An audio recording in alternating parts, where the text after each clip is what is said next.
Makasih. Ibu-ibu, terutama yang janda, kalau ditelepon suaminya orang, jangan suaramu mendayu-dayu seperti tadi. Ini tadi bukan kencang, ini namanya syahdu. Suara begini yang kasih nafsu kita lagi-lagi. Assalamualaikum ibu. Waalaikumsalam. Bagaimana suaminya orang tidak tergoda? Lagi di mana ibu? Di rumah aja pak. Coba dong yang keras. Assalamualaikum. Waalaikumsalam. Lagi di mana ibu? Di rumah. Lagi ngapain? Apa kau tanya-tanya? Oh, enggak, diteleponnya lagi kau besok. Ini Waalaikumsalam. Caleda. Wih, ada juga Bugis di sini. Wih, boleh tahan ini bubuhan Bugis. Saya ke Banjarmasin, banyak orang Bugis. Saya pergi Kota Baru, banyak orang Bugis. Saya pergi Pagatan, bahasa Bugis orang di sana. Begitu saya masuk penjara, banyak juga orang Bugis. Simpan dulu HP-mu bos. Dengar ceramah dulu. Woi. Bu ibu, simpan dulu, simpan. Ibu yang pegang HP selama saya ceramah, saya doakan suaminya kawin lagi. Nah. Saya di Makassar bu, ada ibu-ibu, saya lagi ceramah, dia membelakang. Dalam hati saya, barusannya ada orang saya ceramah, dia belakangi saya. Ternyata dia ambil HP-nya, selfie. Dia belakangi, baru dia tulis di WhatsApp-nya, latar belakang das atlatif. Woi, saya dijadikan background. Selesai ceramah dia kejar lagi saya. Ini yang kasih repot kita Bib sekarang. Kejar, Ustaz, boleh selfie. Terpasalah dilayani. Kalau enggak dia bilang kita sombong sampai mati. Sudah selfie dia bilang ulang Ustaz, kabur. Ulang lagi Ustaz, kabur Ustaz. Bukan HP kabur, mukamu yang kabur. Jadi bapak-bapak nanti kalau minta maaf sama istri, itu syaratnya. Jabat tangan, senyum, pandang matanya, sebut dosa. Jadi kalau suami minta maaf ibu, suruh sebut judulnya. Apa judulnya pak? Tiba-tiba minta maaf. Enggak enak, nanti kau ngamuk lagi. Bilang apa? Ustadz Dasat bilang harus sebut. Apa? Mohon maaf ibu. Dulu waktu saya tugas di Banjarmasin, saya hilaf. Ada perempuan mirip betul sama Pian. Maafkan saya selingkuh ibu.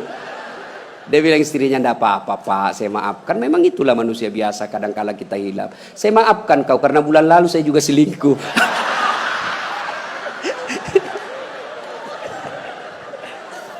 Ibu-ibu, ini sebenarnya bapak-bapak banyak selingkuh gara-gara ibu-ibu juga. Bagaimana suamimu tidak selingkuh kalau kau marah-marah aja terus di rumah? Dia kira enak jadi suami nih ibu-ibu ini. Kira enak. Di kantor kita dimarah-marahi sama pimpinan. Di jalan macet, kadang-kala kehujanan. Ya, di warung kopi masuk WhatsApp tagihan. Sampai di rumah dimaki-maki lagi kita sama istri. Bagaimana kita tidak cepat sakaratil maut? Ini perempuan sekarang seperti cuaca, susah ditebak perasaannya.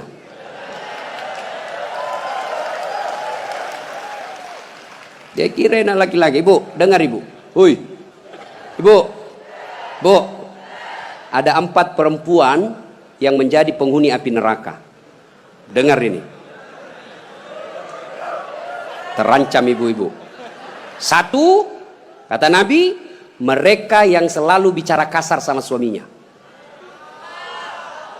Apa kau anak muda ada istrimu? Boleh marah sama suami bu, boleh. Marah manusiawi tapi jangan memaki. Ini kalau marah la haula wala quwata illa billah, keluar semua kebun binatang di mulutnya. Bagaimana kita betah di rumah kalau ngomel aja kerjanya? Jadi, hei bu, coba dengar itu laki-laki, coba lihat itu laki-laki. Kami pikir ibu bagaimana supaya ibu bisa pakai AC di kamar. Pak, kami pikir bagaimana supaya ibu bisa pakai emas pulang kampung dihargai sama keluarga. Kami pikir bagaimana supaya kalian bisa dibelikan mobil supaya tidak hitam kulitmu. Itu dipikir sama suamimu. Makanya jangan suka marah-marah.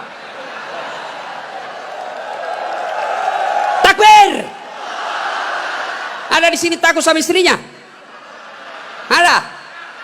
Berhenti kau jadi laki-laki.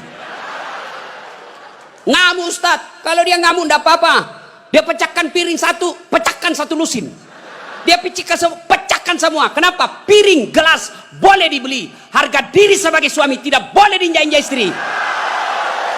Takbir. Ah, itulah yang takut sama istrinya. Oi bu, oi. Satu, perempuan yang menjadi penghuni api neraka yang suka bicara kasar. Boleh marah, tapi jangan memaki. Marah silahkan, manusiawi. Tapi jangan memaki-maki. Goblok memang kau jadi laki-laki. Sudah goblok, hitam, gendut. Wah, ini penghuni neraka ini. Enak juga kalau kita pulang kampung, pulang rumah, capek kita tadi jual ikan. Sampai di rumah disambut sama suami dengan senyuman. Bila kamu di sisiku, hati rasa syahdu. Tenang perasaan. Lah sudah bilang, bu kalau ada duit saya belikan kau emas. Masuk lagi kamar suami, berantakan kamarnya, marah-marah, peluk suami kita sambil menyanyi. Insaflah wahai manusia, bila dirimu bernoda. Itu kan lagu-lagu ibu-ibu dulu, lagu-lagu nasihat, iya toh? Mungkin Tuhan mulai bosan melihat tingkah kita yang selalu salah dan bangga dengan dosa-dosa, atau alam mulai enggan bersahabat dengan kita. Coba kita bertanya pada rumput. Itu. Jadi kalau suaminya susah rezekinya, singgung dengan itu lagu. Mungkin kau banyak dosa. Itu lagunya ibu-ibu dulu. Sekarang lagunya ibu-ibu apa? Yo ayo, yo ayo, yo ay, beleng-beleng. Senamlah dia di depan kantor bupati. Ibu-ibu di depan, bajunya sempit, roknya sempit. Bapak-bapak di belakang. Ibu-ibu di depan lah jadi pelatih. 1, 2, bapak-bapak di belakang. 3. Bagaimana enggak beleng-beleng semua ini? Putar ke kiri. Apa lagu-lagu begitu? Coba kalau salawat kayak tadi, nyaman perasaan. Ya, woi, ibu. Nah, 1, boleh marah, jangan memaki. 2, perempuan menjadi penghuni api neraka. Mereka yang membebani suaminya melebihi kemampuan suami. Suaminya gajinya cuma 4 juta, tapi gaya hidupnya 7 juta. Kayaknya banyak penderita di sini ya. Hei, ibu-ibu, kenapa kita miskin? Karena kehidupan, gaya hidup kita melebihi rezeki. Allah kasih rezeki 5 juta 1 bulan, tapi gaya hidupnya 8 juta. Akhirnya apa? Ngambil kredit, tidak bisa tenang. Coba kalau gaji kita 5 juta, gaya hidup kita 3 juta, insya Allah tenang perasaan. Kita miskin karena melebihi kemampuan kita. Maka suami kalau rezekinya 3 juta, jangan kau bebani. Ini kan tidak dibebani suaminya. Datanglah itu tukang kredit mobil. Bu, kalau ada mobil bu, tenang ibu. Ibu sudah tidak kehujanan. Pulang kampung nanti, ibu enak lagi. Satu keluarga, nggak perlu lagi naik PT-PT. Enak kan? Ini namanya penjual mobil. Semua enak dia cerita. Dia tidak cerita bagaimana kalau kempes banyak. Bagaimana kalau mogok mobilnya? Tidak ada cerita itu. Akhirnya apa? Usullah kepada suaminya, bang, masukin aja deh sertifikat rumah supaya kita bisa mobil. Akhirnya apa? Bulan pertama masih bisa dibayar cicilannya. Bulan kedua tidak bisa. Bulan ketiga, 4 tidak bisa. Akhirnya apa? Diambil mobilnya. Sudah diambil mobilnya, diambil pula sertifikat rumahnya digadai. Mengamulah gara-gara kau yang tidak bersyukur ini. Maka jangan melebihi kemampuan suami. Ibu-ibu punya siku? Punya? Woi, punya siku? Coba gigit sikunya bu. Coba. Kalau ada yang bisa gigit sikunya, saya kasih hadiah. Coba, mana bisa? Nah, itulah orang yang memaksakan suaminya melebihi kemampuannya. Dan yang ketiga, kata Nabi, orang yang akan menjadi perempuan penghuni neraka, mereka yang mempertontonkan auratnya di depan lelaki. Bu, terutama ini ahwat cewek-cewek nih. Mari kita kerjasama. Kami laki-laki jaga mata, tolong kalian perempuan jaga akhlak. Biar kami setengah mati jaga mata, kalian gentayangan di jalan, habis amal kami bos. Pastilah dilihat, barang bagus. Dia bilang, dilihat. Haram tidak dilihat. Barang bagus, maka solak-solak kok bos. Ya? Yang keempat, orang yang akan menjadi perempuan penghuni api neraka, mereka yang tidak mendirikan sholat. Inilah perempuan memang paling banyak tidak mendirikan sholat. Kapan? Selesai haid. Haid 5 hari tambah bonus 2. Dia bilang suaminya, kenapa belum sholat sayang? Biasanya cuma 5 hari. Orang belum bersih, masih ada sedikit-sedikit. Dia bilang suaminya, bohong. Apa bohong? Saya kasih lihat kau. Apa mau dikasih lihat? Ketawa baru kau yang begitu. Kapan lagi perempuan banyak tidak sholat? Kalau ada pengantin, mukanya dikira tembok, coklat, biru, krim, abu-abu, jilbabnya 3 lapis, kuning, coklat, jilbab sakaratil maut. Ibu bapak saudara-saudara sekalian ya. Jadi orang yang menyesal di akhirat kelak, mereka yang memutuskan persaudaraan. Maka sebentar ini kalau ada tetangga kita pernah kita sakiti, minta maaf lalu kembalikan barangnya orang. Pegawai-pegawai negeri yang pernah ngambil mesin komputer di kantor, kasih kembali bos. Ya? Dan itu kalau tidak dikembalikan, ketika kita di padang mahsyar, dipanggil kita satu-satu. Bayangkan, dari Adam sampai kiamat, kumpul berapa triliun manusia, dipanggillah kita satu-satu. Siapa dulu yang dipanggil? Nenek kita yang duluan mati? Tidak. Kakek kita yang duluan wafat? Tidak. Leluhur kita yang duluan wafat? Tidak. Lalu siapa dulu yang dipanggil? Nama-nama Islam dulu. Abdul Rahman, Abdul Jabbar, Siti Fatimah, Aisyah, Mutmainnah, Das'at Latif. Itu dulu dipanggil. Cuncung. Di belakang kok bos. Dipanggil juga tapi mondri kok bos. Maka jangan berkata apa arti sebuah nama. Nama itu penting. Begitu pentingnya sebuah nama sehingga Nabi jelaskan ada 3 kewajiban orang tua kepada anaknya. 1 diantaranya memberi nama yang baik. Kenapa? Karena di akhirat digunakan ini nama. Nama-nama Islam dulu. Tony, Joni, Rudy, Ningsi, Nining. Dipanggil juga tapi di belakang bos. Habib Syekh, di depan. Das'at Latif nomor 2. Bayangkan. Dipanggillah kita. Nah, orang bilang apa arti sebuah nama? Coba bayangkan kalau tidak ada semua nama di sini. Yang paling repot caleg. Pilih saya siapa? Anu siapa? Anu.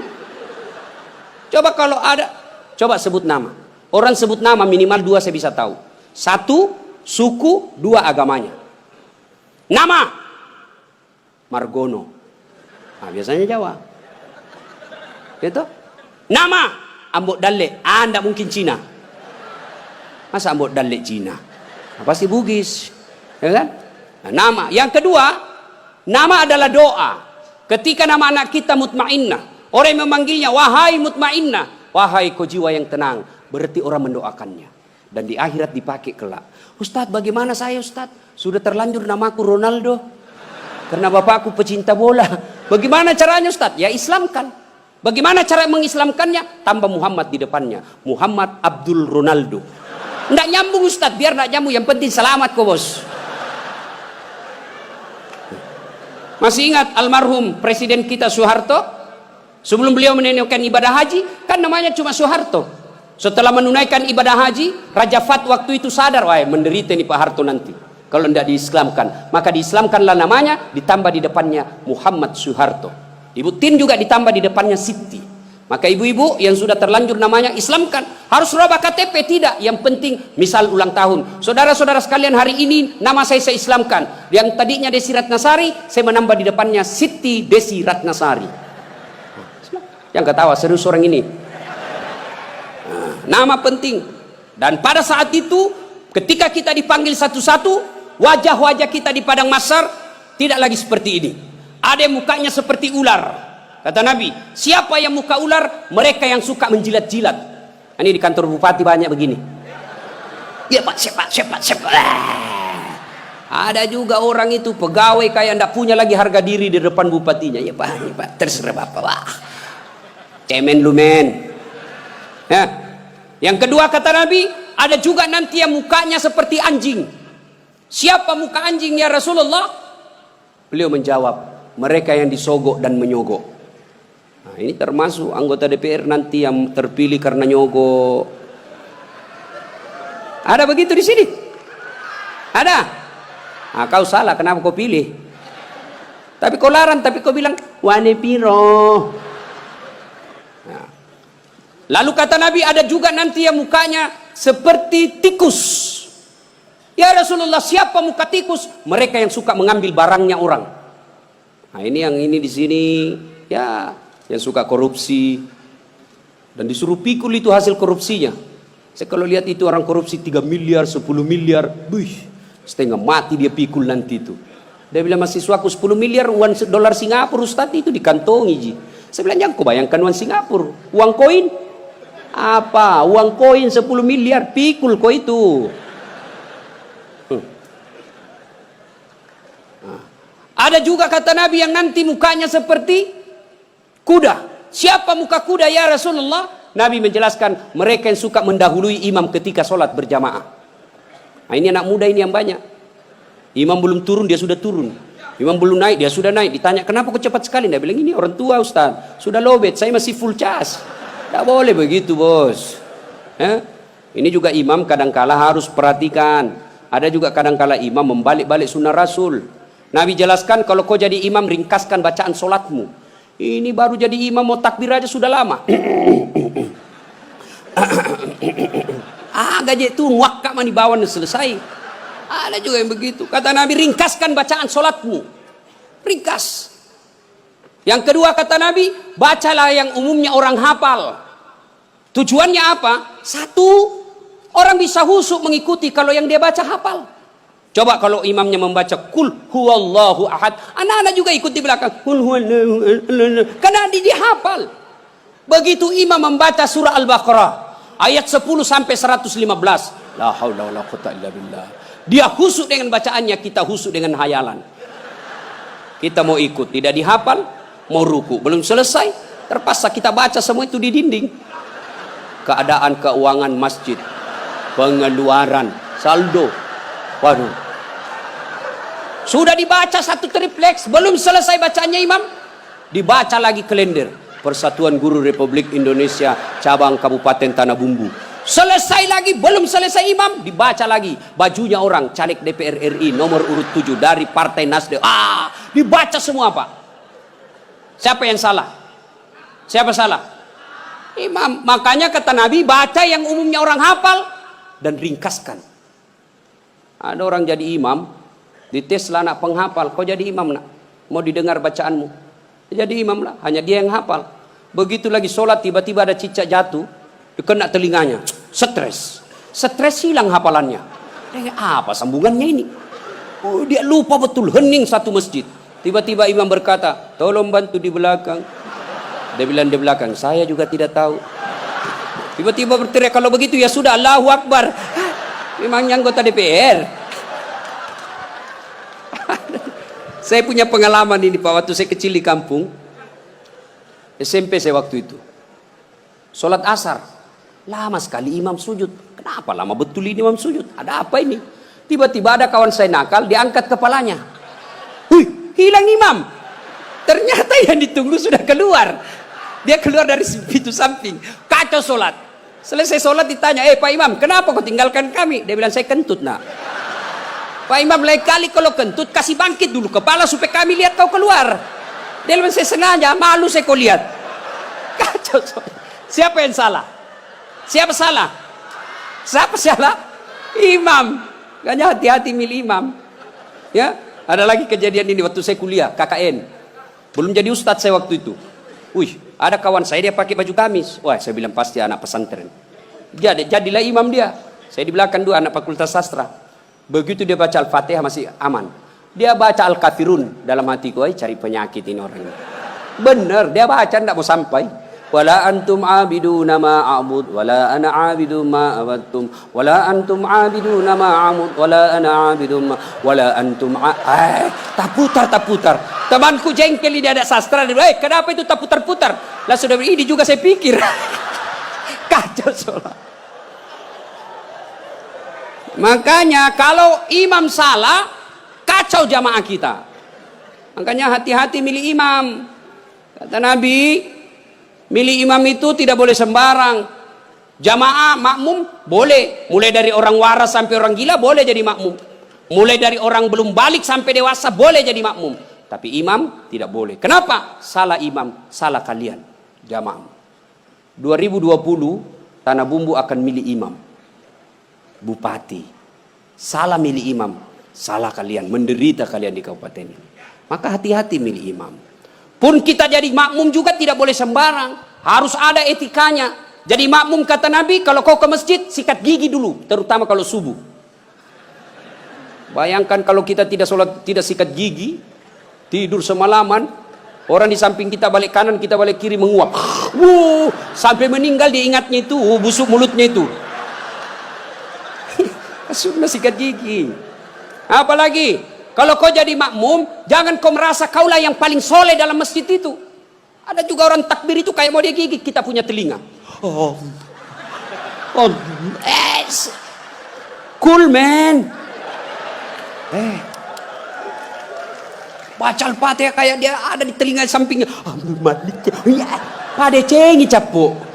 Hanya ganggu ki. Ada lagi apa? Itu kaki. Kaki juga itu kadang-kala mengganggu. Kita kasih pindah, dia kasih pindah lagi kakinya. Kasih pindah, dia kasih pindah lagi. Saya jengkel, saya injak. Selesai salat. Ustaz, kenapa kau ganggu saya? Makanya adik-adik, kalau mau saya tanya, kenapa kau kasih pindah-pindah kakimu? Kau ganggu saya? Dia bilang supaya rapat saf. Bos, sini. Kalau mau rapat safmu bukan jari-jari kaki yang kau tempel. Tapi apa? Bahumu atau siku. Kalau siku rapat, pasti saf rapat. Tidak ada orang sholat begini. Tapi kalau kakimu rapat, safmu longgar. Ya. Ada lagi selesai sholat yang paling menjengkelkan itu. Selesai sholat dia ambil saf paling depan, belakangnya imam. Begitu assalamualaikum, assalamualaikum, langsung lompat. Mau lihat, tidak jabat tangan, tidak langkai orang, itu kurang adab kalian. Kalau kalian tidak mau doa bersama, tidak mau jabat tangan selesai sholat, ya sudah di belakang kau duduk. Supaya kau tidak ganggu orang. Ingat adik-adik sekalian ini, yang baru belajar agama. Puncak dari semua ilmu adab. Rasulullah ditanya, ya Rasulullah, untuk apa Rasul diutus ke muka bumi? Mencerdaskan kehidupan bangsa? Bukan. Mengangkat harkat dan martabat? Bukan. Apa? Liutammima makarimal akhlak. Memperbaiki akhlak manusia. Ini kita berbeda mazhab, saling mengkafirkan. Saling menghina. Zaman sekarang aja ini kita ribut-ribut sesama muslim. Dulu tahun 90-an, kita kalau sholat subuh, Allahu Akbar. Di samping kita tidak kunut, dalam hati saja, oh Muhammadiyah. Selesai. Allahu Akbar. Tidak kunut, Muhammadiyah berarti. Itu aja dia. Sekarang saya pun dimaki-maki di Facebook. Apa kau Ustaz? Bicara-bicara sunnah.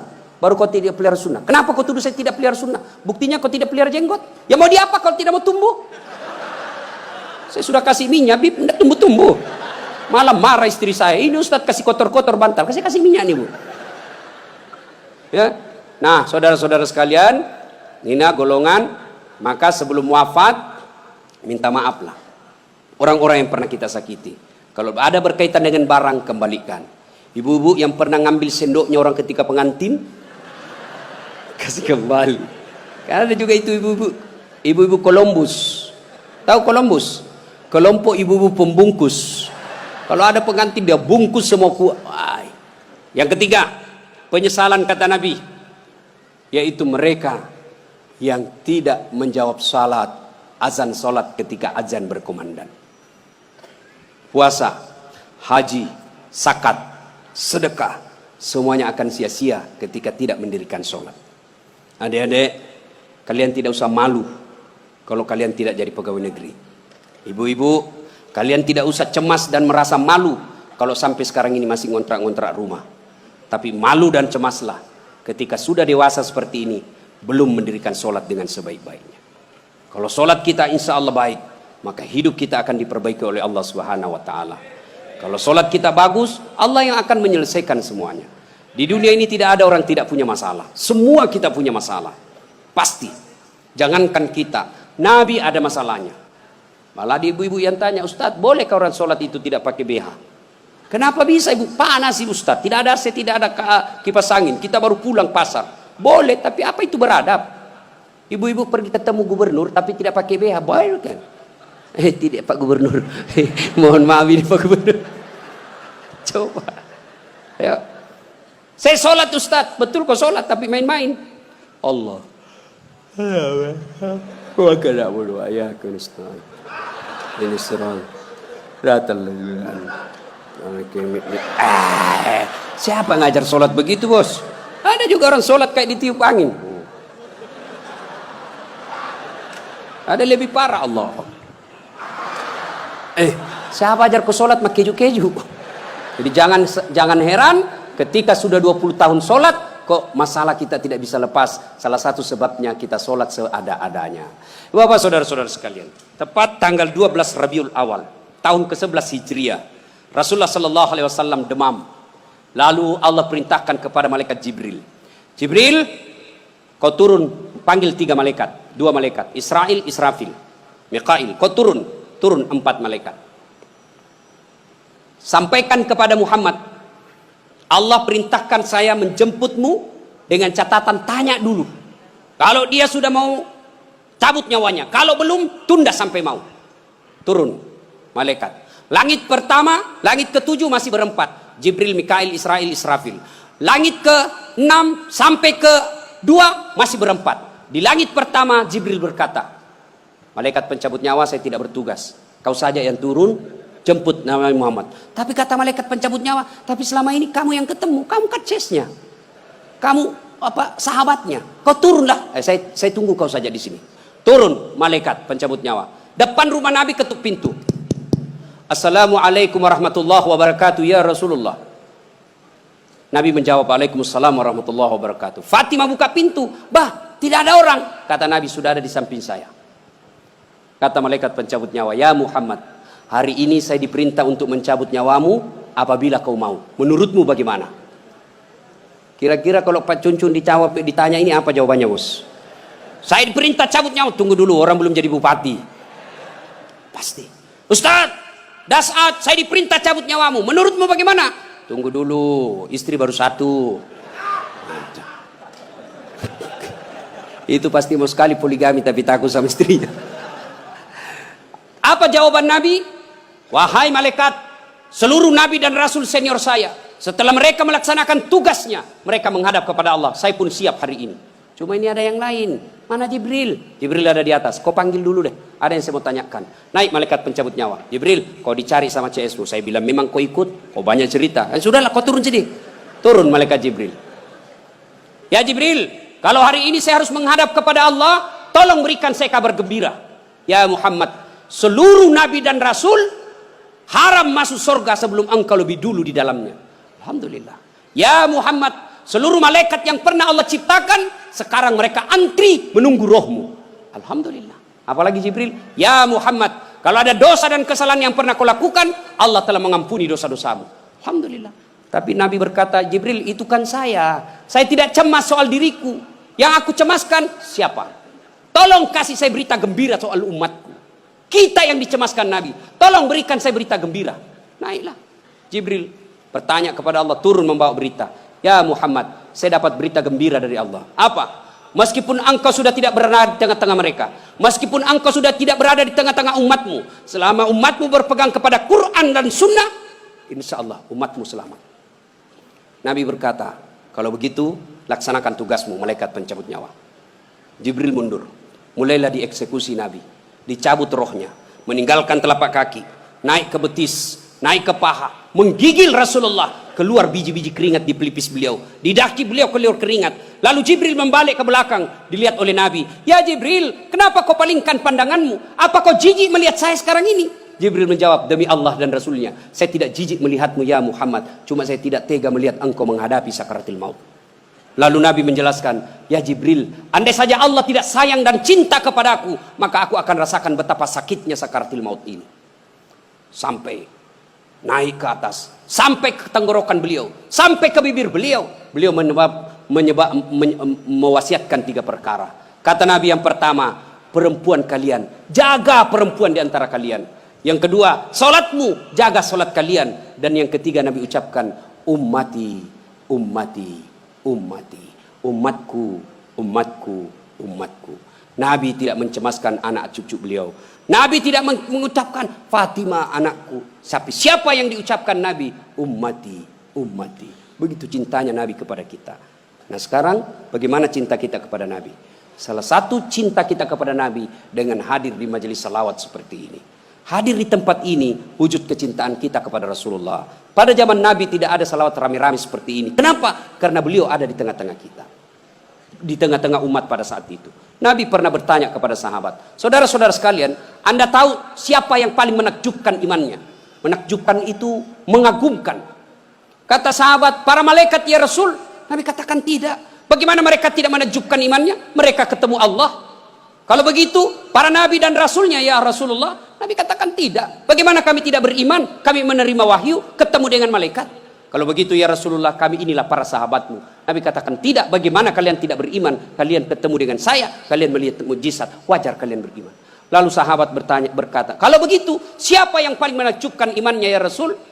Nabi menjawab, umatku, saudara-saudaramu setelah kita ini wafat, mereka beriman kepadaku, mereka percaya kepadaku, padahal mereka tidak pernah ketemu Allah, mereka tidak pernah ketemu malaikat, mereka tidak pernah melihat mukjizat, mereka tidak hidup di tengah-tengah saya, tapi mereka beriman kepadaku dan berselawat. Kita inilah yang hadir di tempat ini. Mudah-mudahan Allah berikan waktu dan kesempatan kepada kita untuk lebih banyak lagi mencintai Rasulullah. Salah satu di antaranya berselawat seperti ini. Ketika Allah perintah kita puasa, Allah tidak ikut menunaikan ibadah puasa. Allah perintah kita haji, Allah tidak menunaikan ibadah haji. Ketika Allah perintah kita berselawat, innallaha wa malaikatahu yusalluna 'alan nabi. Sesungguhnya Allah dan para malaikatnya berselawat kepada Rasulullah Muhammad sallallahu alaihi wasallam. Maka wahai orang-orang yang beriman, berselawatlah kalian kepada Rasulullah. Dengar, garis bawahi, yusalluna 'alan nabi, sallu alaihi wa sallimu taslima. Selawat dengan sebaik-baik selawat. Maka jangan berselawat sambil merokok, jangan berselawat sambil mengisap. Kenapa? Seluruh ulama Timur Tengah mengatakan rokok itu haram, maka rasa-rasanya tidak etis ketika Bapak menyebut nama Nabi sambil mengisap rokoknya. Mudah-mudahan ada manfaat, lebih dan kurangnya mohon dimaafkan. Terima kasih atas waktu dan kesempatan. Kemuliaan yang sangat besar saya bisa hadir di tempat ini bersama Habib Syekh dan keluarga Bapak Mardani. Mudah-mudahan diberikan rezeki yang lapang, dibahagiakan dunia sampai akhirat. Demikian. Kalau masih ada yang mau dengar ceramah saya, silahkan nonton Tabligh Akbar Damai Indonesia TV One setiap hari Sabtu atau Ahad pukul 12.30 atau setengah 2 waktu Kalimantan. Cuma lama baru muncul sekali seminggu. Ada yang gampang. Gimana caranya? Ambil aplikasi YouTube, tulis nama saya Dasat Latif. Keluarlah ceramah saya yang ratusan ribuan itu. Sudah nonton jangan lupa like and share. Subbreaker. Kasih begini aja, kasih begini bos. Jangan kau kasih begini. Kalau kau kasih begini dicari kau malaikat pencabut nyawa. Masa ceramah kau kasih begini? Nggak enak dilihat. Saya tidak suka, tidak usah kau nonton. Jangan kasih begini. Nah, cuma cepat habis kuota karena 1 jam. Maka saya sediakan yang tidak menguras kuota namanya Chelsea. Ceramah singkat, 1 menit saja. Gimana caranya Ustadz? Follow saya di Instagram. Dasat Latif 1212. Dasat Latif 1212. Sudah ku follow Ustaz, sudah ku tidak mau putar ceramahmu. Apa masalahnya? Masalahmu kau tidak punya kuota. Demikian, mudah-mudahan ada manfaat, lebih dan kurangnya mohon dimaafkan. Nun wal kalam ya misrun, billahi fi sabilil haq. Assalamualaikum warahmatullahi wabarakatuh.